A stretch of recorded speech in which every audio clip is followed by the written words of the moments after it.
Hello, everybody, and welcome to Letterbox Book Club. My name is Mackenzie. My name is Claire. And today we will be discussing the Chestnut Springs #2, Heartless by Elsie Silver. Yes, I keep thinking her last name is Silvers. Silvers. And yeah, I think I said it I last doubt week. that's her real last name.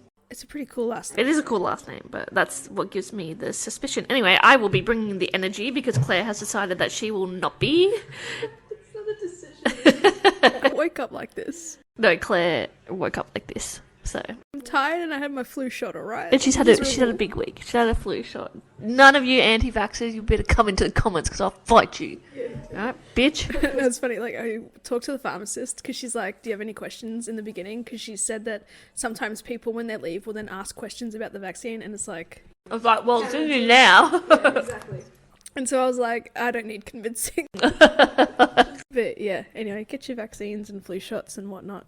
Yeah, just been a big week. I'll perk up once we get into the nitty gritty. Alright, I'll start us off with the blurb when it loads. It's not loading. Very good. Also, you don't have to talk super loud because I can still hear you. It will just create more of an echo when I. Oh, sorry, it's my energy. Just fucking. Here's Claire.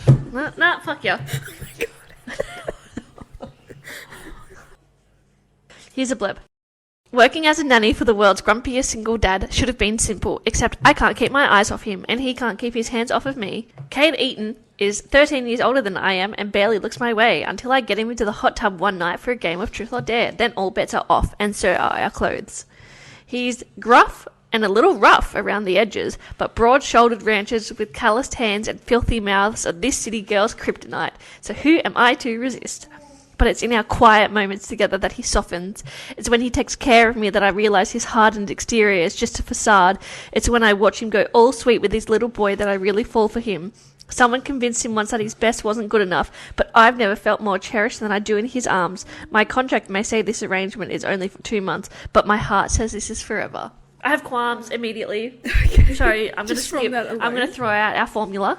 The blurb makes this sound like the Truth or Dare game was like... The pinnacle. The pinnacle, but it wasn't. And all it did was just... And it wasn't like, I dare you to fuck me. It was, I dare you to actually go for your dream. Yeah. And also, yeah, his hardened exterior is just a facade. Is it though? Interesting. Anyway, go on, thoughts, feelings, emotions.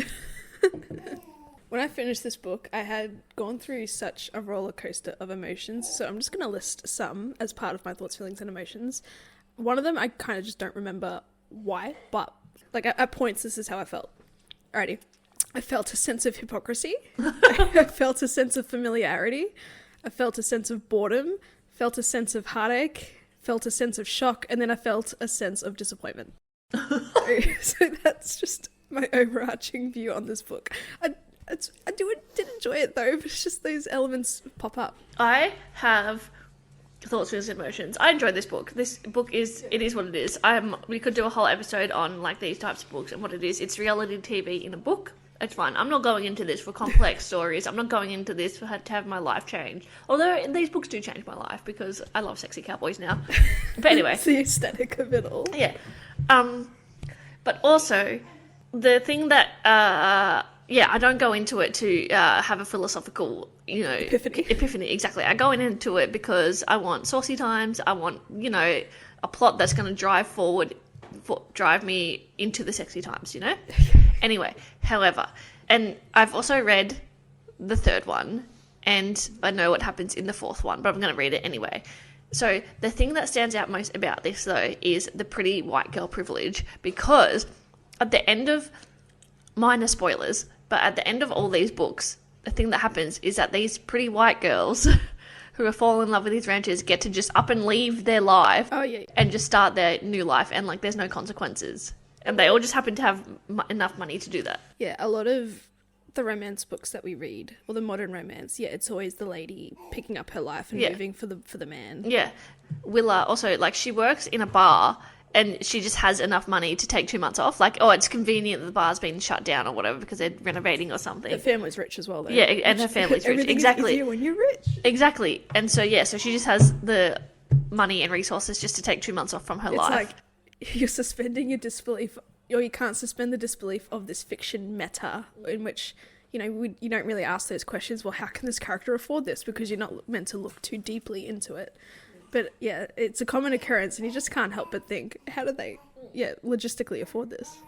Yeah, I just wish there would be, because I can suspend my disbelief, and I would make it easier to suspend my disbelief if there was, one conversation surrounding the issue of, oh, it's going to be really hard. I'm worried that I'm not going to make money. Like, am I giving up my life and my security in the city for this? Like, not is it worth it, but it's like I want that conversation. You want like more of that sort of struggle, life struggle. Because I think I read on Elsie's website that her books, though they are, fiction, romance, happy ending sort of thing, like she does try and weave in real issues. And I feel like that could have been pretty good issues. Like, just picking up your city life and just heading into the country outback of Canada. Also, I know this is set in Canada, but I just can't help but think it's like American Southern accents. Yeah, same. I only realised, and I don't know how I missed, I only realised like yesterday that they were set in Canada, and I was like, I've missed some information. You're thinking they were in Texas the entire time? Yep. Yeah, no, I get that. Yeah, it's always the ladies picking up their life and just, they just assimilate easy, woven in. Any other qualms? The big qualm, the biggest qualm of all, pregnant trope. Yeah. Of course, as soon as there's a conversation about just put your cum in me, no wackaroonies. Lo and behold. Yeah, oh, I'm on the pill. But apparently, it wasn't working because she was sick. That's a thing. Yeah, I understand that's a thing, but and that's a real issue at hand. But I know that's where I was a bit shocked because I wasn't expecting her to go that far. I was expecting her to get pregnant within 2 months of knowing each other. Yeah. And then it's like, okay, that's your life now. The only thing I enjoyed about that whole part of it was that, hang on, let me finish this mouthful. Crunchy ASMR. Brainwave. She's really overcompensating the energy right now.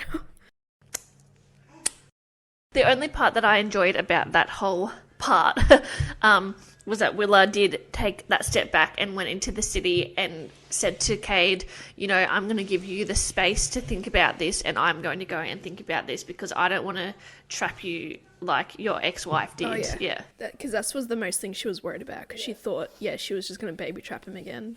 Which, honestly, the whole baby trapping ideas in this book was insane. And I'm absolutely sure it happens down to a T in real life. But, I wasn't expecting that sort of thing.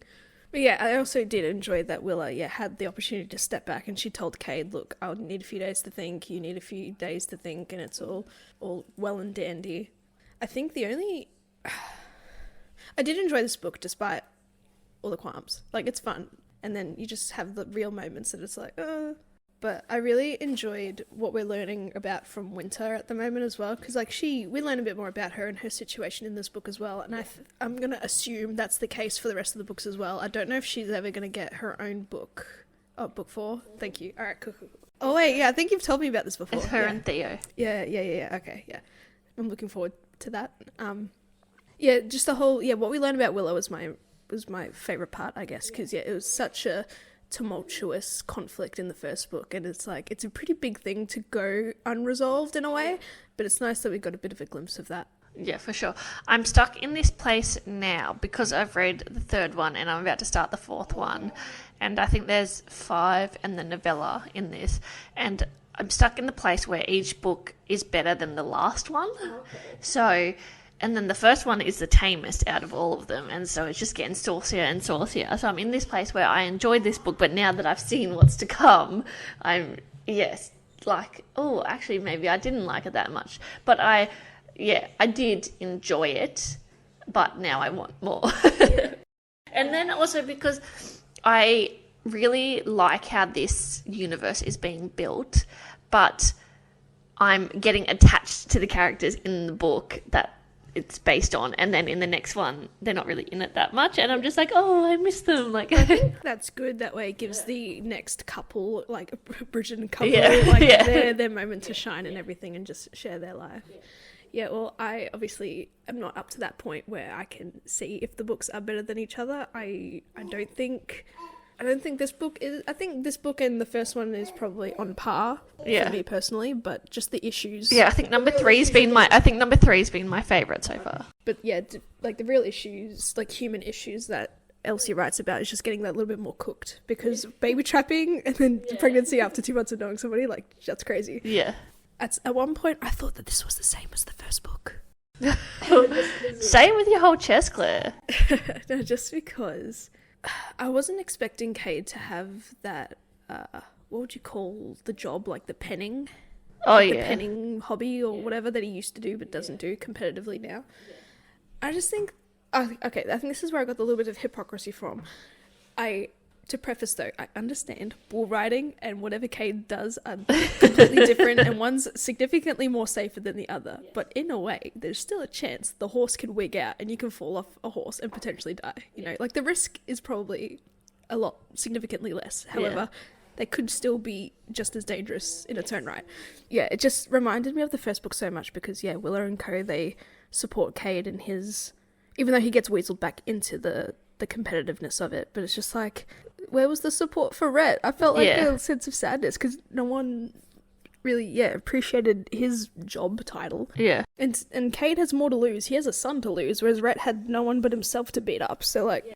And Rhett didn't have, like, he had money, but he didn't have his property and stuff. Like, Cade has property and he's, He has more to lose, and despite it being, a less risky sport. Yeah, I just felt that little bit of hypocrisy as I was reading it. And then, it just felt similar, because then, Willa and Cade would have those moments where, they would ride with each other, but that's also a part of what he does. He's training the cows and all that shit and his horses, but, similar to Summer and Rhett and their experience with the bull riding scape. But, that's just where I felt it was really similar. And I was really excited that I thought Cade was going to have a completely different hobbies and outlook. Yeah. Although, I suppose... living on a ranch, like, there's only so much similar hobbies you can... And I think also that he hadn't done it in so long that, it was... And, it was his hobby, whereas Rhett it was his hobby, but, like, that was his livelihood. But for Cade, like, his livelihood is the ranch and farming the land and stuff. I don't really know what he does anyway. I think, there's cows. And so his hobby was that. See, that's the thing. If you don't really know what he actually does, I feel like then the book failed us, because I thought this was it could have been a good opportunity for us to learn about. I'm not saying that the book didn't tell me. I'm saying that I didn't pay attention enough to it, and I just didn't really care about what he was doing. So. Right. I thought that was going to be more of the curve for how we get Willa and Cade interactions, but it's obviously through Luke and the relationship with the nanny situation. Yeah. And also the familiarity of it with Willa working for Cade for 2 months and then Summer working for Rhett for 2 months. It's like, it's just the same to me.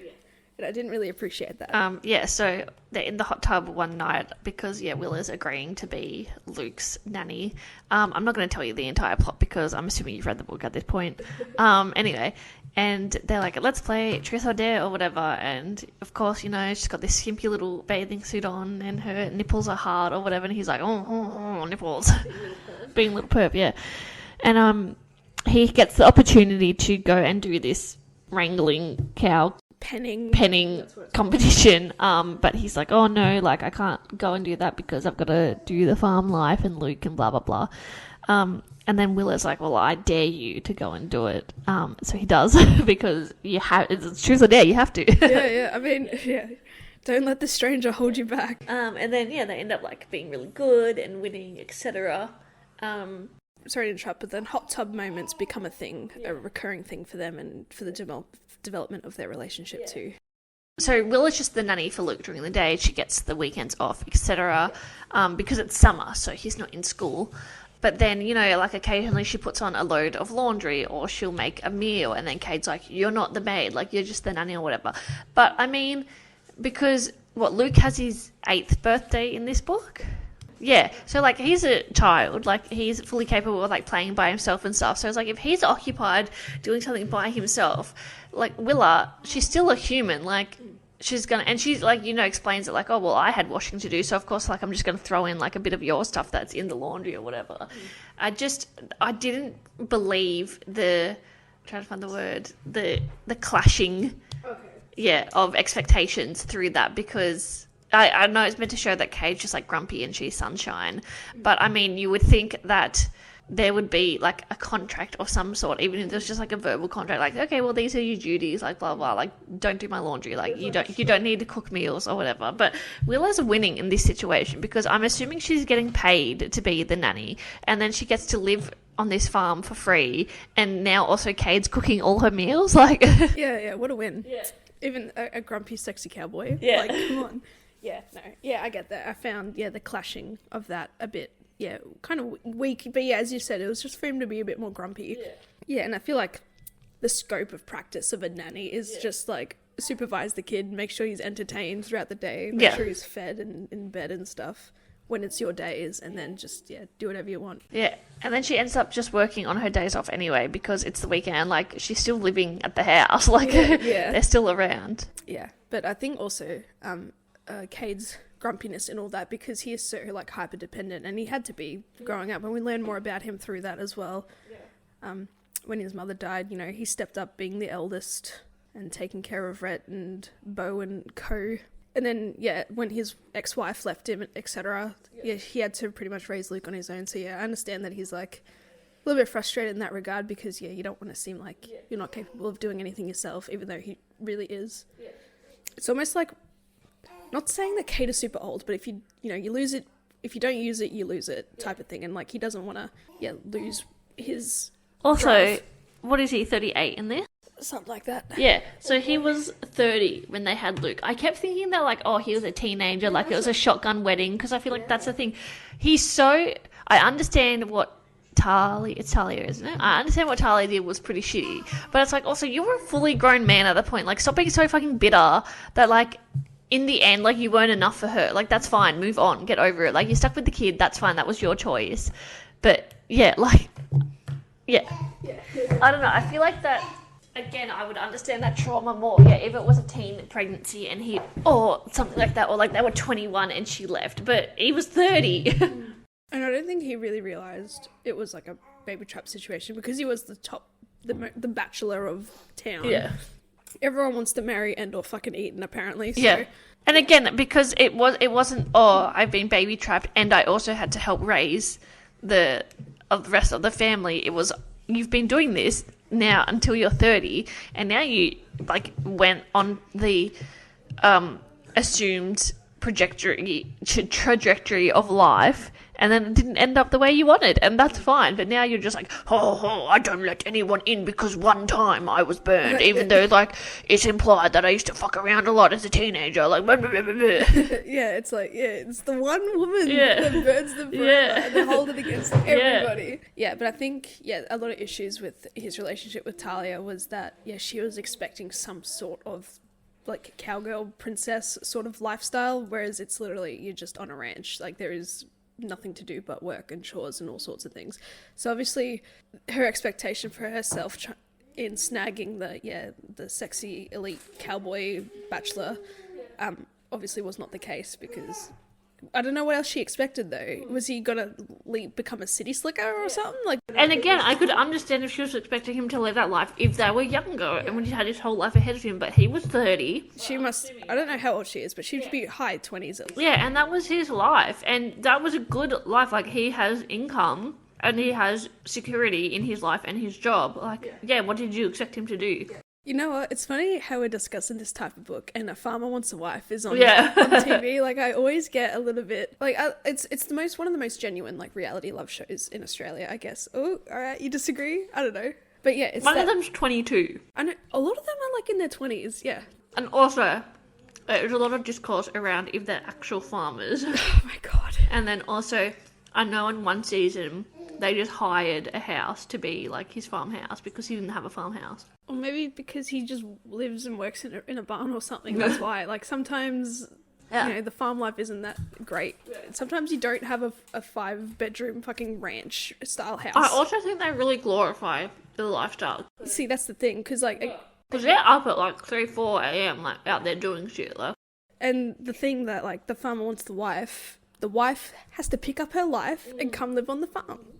As what we were just discussing. This is what I assume. I think one year they had a lady farmer. Yeah, that's right. Yeah, I'm like, bring back the lady farmers. I'm sure they're grateful.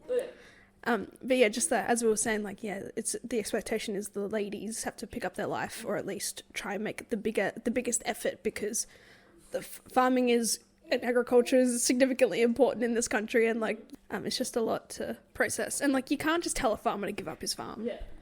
And I always wondered, because Farmer Wants a Wife, it's a show that always runs so quickly. Yeah. And I only realised until now it's probably because they can't actually shut down the farm for like exactly. 6-8 weeks. Yeah. So like, they gotta get it going. It's the same, like, I used to love these shows and stuff like The Bachelor, and sorry, this is a little bit off topic, but anyway, and Farmer Wants a Wife or whatever.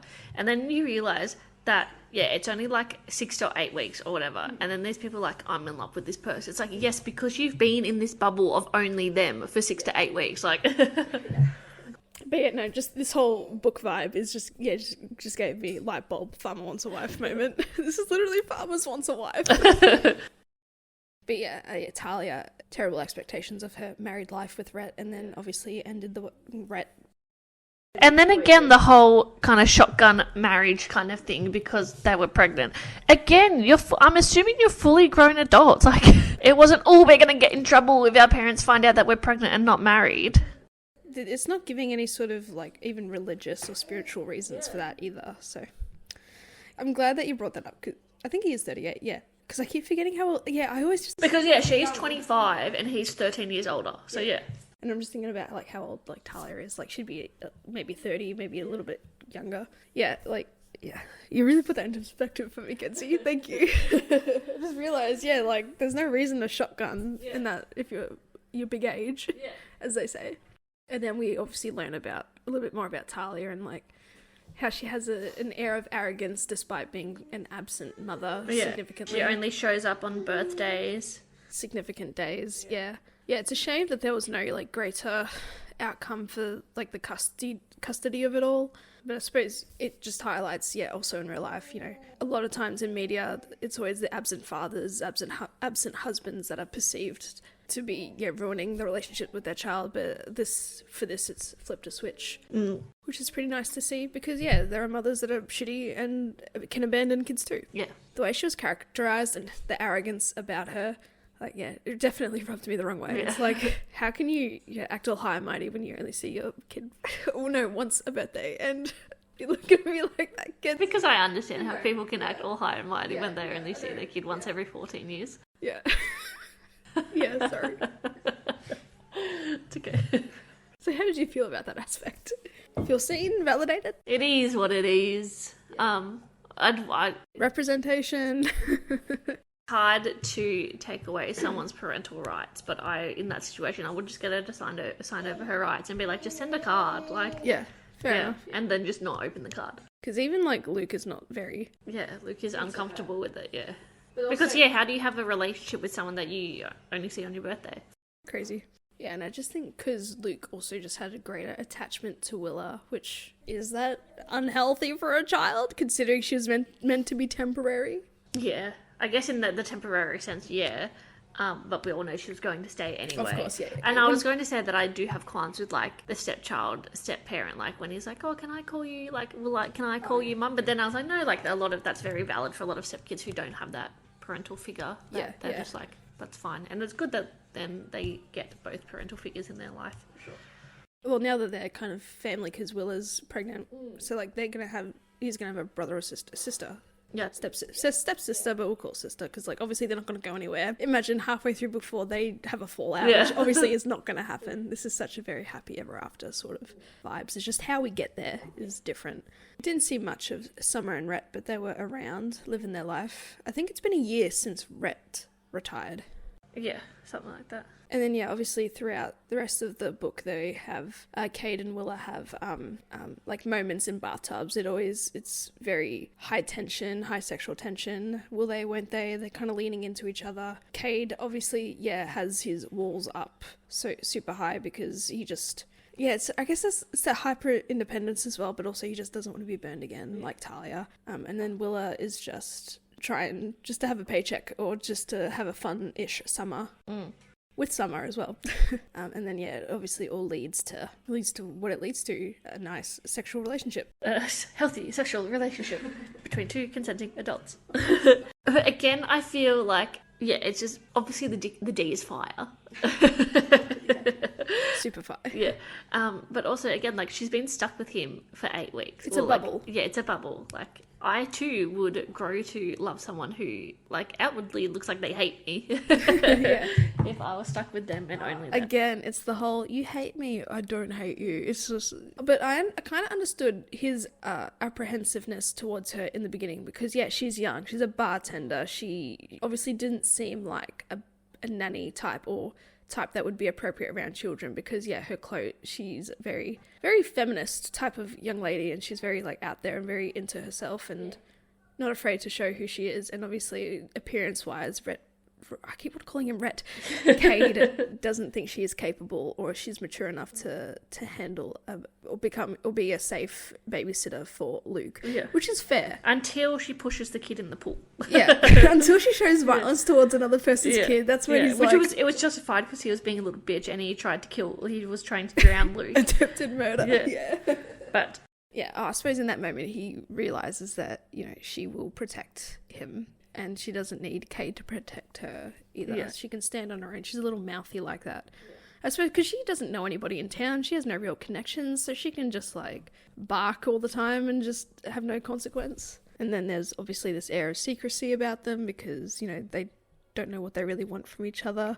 I think there was a little bit of an emotional conflict happening, but I'm not sure what it was for. I think Cade said that she's just the nanny. There was something that he said and she was like, all right, fine, be like that. Oh, no, he says that you're just so young all the time. Oh, yeah. And I think that pissed her off a lot, which is fair enough. But, like, you're also chasing after her in a way as well, so. They always send these mixed messages to each other, like, oh, I don't want you, oh, but I'm gonna, like, put my hands on you and I'm gonna look at you and me, like. I'm gonna, put my hand on your lower back, or I'm gonna, touch your butt or something, or have a quickie in the kitchen of your kid's birthday party, like, who knows what it's gonna be. Weird. See, another familiar moment from the first book is that, Cade and Willa have a disagreement.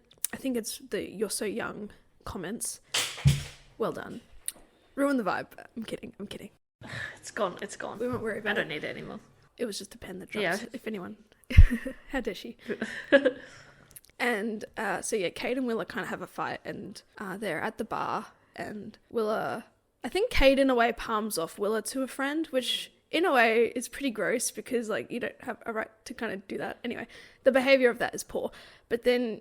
when she starts hanging out with him and there's an assumption that they kind of go home together and Cade gets obviously jealous about it. And it reminds me of the situation with Summer and the other guy.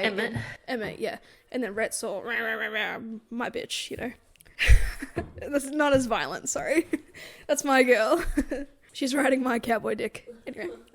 So yeah, and then Cade has that similar thing, which I really hope it's not the case for the rest of the books, but anyway. But yeah, there's always that sort of jealous moment where, and then, Willa confronts him and it's like, you just palmed me off to your friend, blah, blah, blah, blah. But they love each other. Yeah, she says, like, you just pimped me out or whatever, yeah. And then, like, how you can't get jealous when you, like... Elephant-esque in the room. The sex scenes, not what I expected, especially from Cade. I don't know, I suppose the dirty talk and stuff is, like, stock standard, but a little bit... Oh, yeah, it's Just wait till the next book. Okay, Jesus. It just escalates worse from there. Yeah. Again, it's like one of those things, it's always the men that are always, like, very vocal in statements and what they say, and...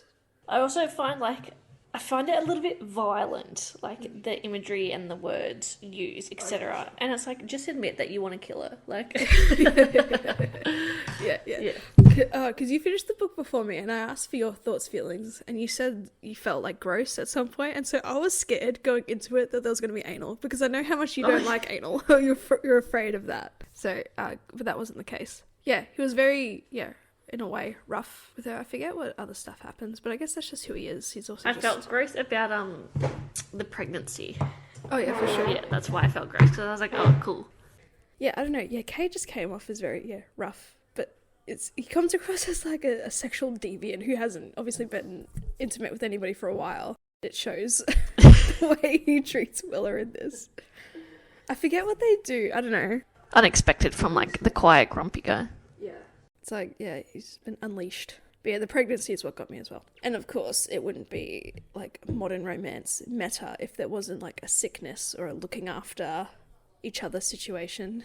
Obviously, Luke gets sick in this book, and Willa looks after him quite well, but then also defers to Cade's fatherly nature and knowing of his son's health and everything. And, you know, it's all fine. It develops their relationship. And then, of course, because of that, Willa then in turn gets sick, and then Cade takes his turn to take care of her and, again, further the development of their relationship. Well, and there's always like when there's a really grumpy person like this, like Grumpy Sunshine, there's always that scene where she's sick and like he has to look after her, and like of course he holds her hair back while she's vomiting and all this stuff. It's weird. Yeah, it's like he's a gentleman, but then he's in a way, well, obviously in the bedroom he's not that gentlemanly, but I think that's how they describe all like the Eaton boys, is like they are gentlemen in their right. They just have a bit of a foul mouth sometimes. Yeah. Was this in this book when Harvey is making jokes about how the lawn needs a good blowjob? Yeah, that was funny. I love that. Yes. Yeah. Lawn, needs a good blowjob. Hasn't had a good blowjob in years and stuff like that. Yeah. Yeah, and then obviously in turn, the joke comes into fruition for Willa and Cade. And there's a blowjob or two. Yeah. And they always bring it up. And yet, I think there's some sexual happenings in the bathtub as well, which of course. Yeah, and then I really enjoyed that anal scene where they were just shoving it in. Sorry, I just wanted to get your reaction. There was no anal. Sorry. I know, it's a little bit too far. I don't know. Yeah, anal's too far. That's my sacred space. I don't understand. And also, like, from that video that I sent you earlier, like, do you really want to go in there? Like, just think about that. Period shits. Yeah. Am I right? Why would you want to? I just don't understand the appeal. The appeal. Yeah. You got to go in every hole. That's the appeal. Every hole's a goal. It's your pooping hole. It's my poopy hole. Poopy is gross. Like infections, yeah. Just grossness, and just mixing bodily fluids like that. Ooh, yeah, gross. yuck. Every hole is a goal. Anyway, moving on. All right. Any other aspects did you enjoy about this book? That's it. I like the found family. I like the continuation of the Summerette story. Although in the end of the Summerette story, are they pregnant? No. They're engaged. I thought she was having his baby at the end. No, that was Willa. In the hospital room? Yeah, Willa gave birth. Oh, okay. I'm getting confused because I was like, oh, the timeline's funny. But yeah, okay. No. Yeah, Willa gives birth. Right, that's right. And then they met something Emma. Yeah. I think I wrote it down. Yeah, after what's his name? Cade, Bo's mum. Because she died giving birth to Rhett. And then, that's the epilogue. And then, Luke was like, wants to call Willa mum. Yeah. Which at that point, they are pretty much family. So, like, I get that. But again, it's only been 2 months. Well, I suppose by the time she gave birth, it's been. Yeah, it's been almost a year. Yeah, fair enough. But yeah, again, a lot of real issues highlighted. But yeah, amongst the modern romance meta, it always just doesn't seem as natural or as organic. But like, again, it's just a fictional story. We're not meant to be too deep into this. Yeah. But it is what it is.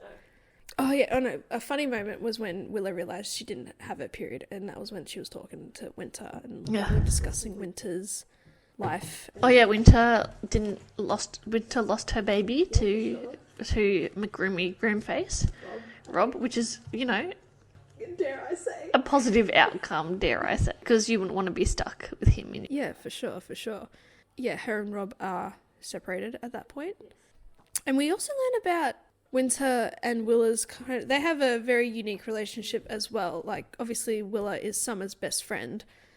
And so you wouldn't think that Winter and Willa, these names are just bamboozling.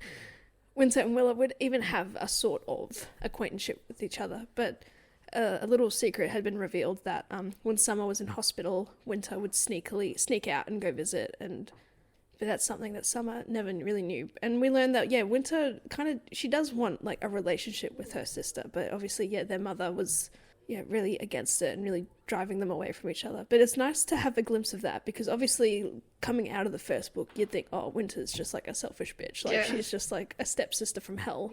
A la Cinderella stepsisters, but it's obviously not the case. But yeah, I'm very much looking forward to her book.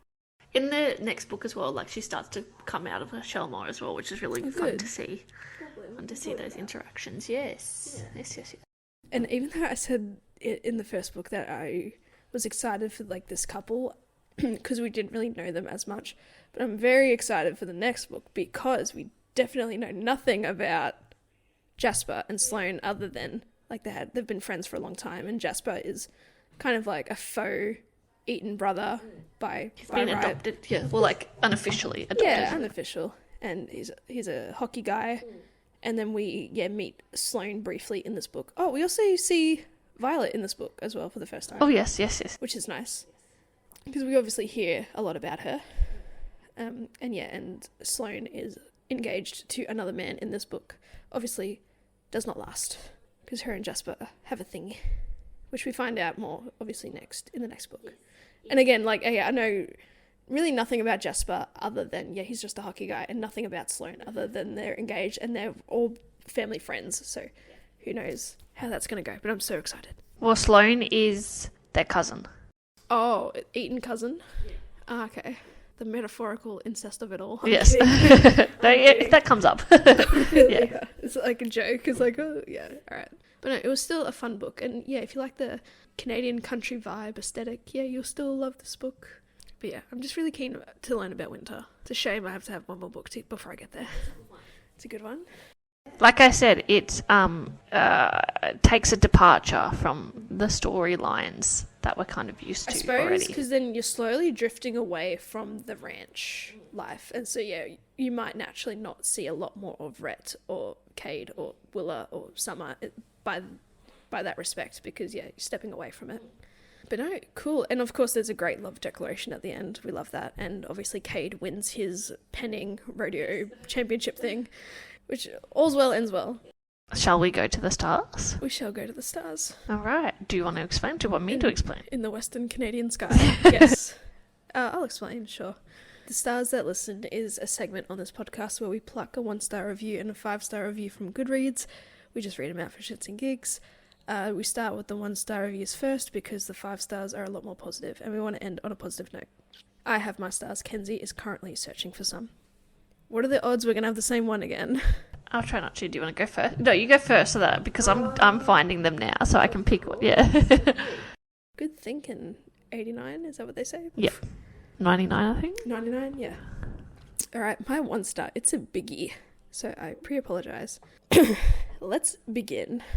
Number 1, Cade calling himself a gentleman and then keeping her panties in his back pocket. Oh yeah, the whole panty thing. Yeah, that was gross. Number 2, the number of times panties was mentioned. Number 3, words like creamy skin. Number 4, my kitty is too sore from riding a massive pole. My whole body cringed. Number 5, Willow was way too quirky for me to understand. Number 6, there was no emotional connection between the characters, nothing. Number 7, the writing was not it for me, big no. Number 8, just when I thought it couldn't get worse, it had another trope for me to hate, which made no sense to me. Number 9, everything happened in the last 100 pages was super quickly, just to wrap up the whole thing. Number 10, I don't even know if there was a 3rd act breakup, but if that was a 3rd act breakup, sigh, why was it there? And then you are telling me they met and fell in love within 2 months? Yeah. that was the entirety. It was just a whole list. Right. I have 2. So, humiliated that I read this. And then DNF at 40%. This started off well enough, but it deteriorated at such a rapid pace that I still have whiplash. This thing is stuffed full of cliches, cheesy tropes, excessive descriptions of body parts, and an overall juvenile sense of what it means to be cool. I reached my cringe limit when the main character was practically humping his body because she's turned on by how he wears his hat. She's literally groaning and her eyes are rolling back in her head as she says, "The backward cap is melting my brain cells. Ma'am, it's a hat. You're doing way too much." It also really badly needs an editor. The sentence, "My brows furrow from their own fruition," makes no damn sense. The kid was cute though. Oh yeah, we encountered a couple of spelling errors as well. Oh yeah, was that in this book? Yeah, in the first couple of... Yeah, I don't know if it was just like an ebook thing or what, because there were so many. I found more. There were so many like spelling errors in this. Really, it just doesn't make sense. Yeah, and it wasn't just an awkward like an L instead of an I, but it would be like letters missing and stuff. So, all right, 2 of the 5 stars. Alrighty, I shall go first. My 5-star, and we didn't search too hard for these. If he's not a grumpy single dad rancher named Cade Eaton, I don't want him. I'm 2 seconds away from running to Alberta to break into the first ranch I see. I wish I was joking. This book genuinely had no reason being that good. Like, Elsie Silver must have sprinkled some crack in it because, God, the banter, the spice, the cute fluffy moments. I haven't laughed over a romance book in a minute, but I probably looked like a serial killer while reading this because I genuinely could not stop giggling. Anywho, I'm officially in my yeehaw era. Give me a good old Southern boy any day of the week. I have 2. I have This Was So Fucking Hot, oh my god, I loved it. And then I have immediately Googling cowboys in need of a nanny. Love that. And that is all. Thank you all for listening. As usual, you can find us on Instagram at letterbox_book_club. From there, our link tree is in the bio. Yeah, got some exciting things coming up. Yep, cool. See you later. Have fun, be safe riding them cowboys. Save some horses. What was it? Save a horse, ride a cowboy? Yeah. Okay, cool. Okay, All right, bye. Bye.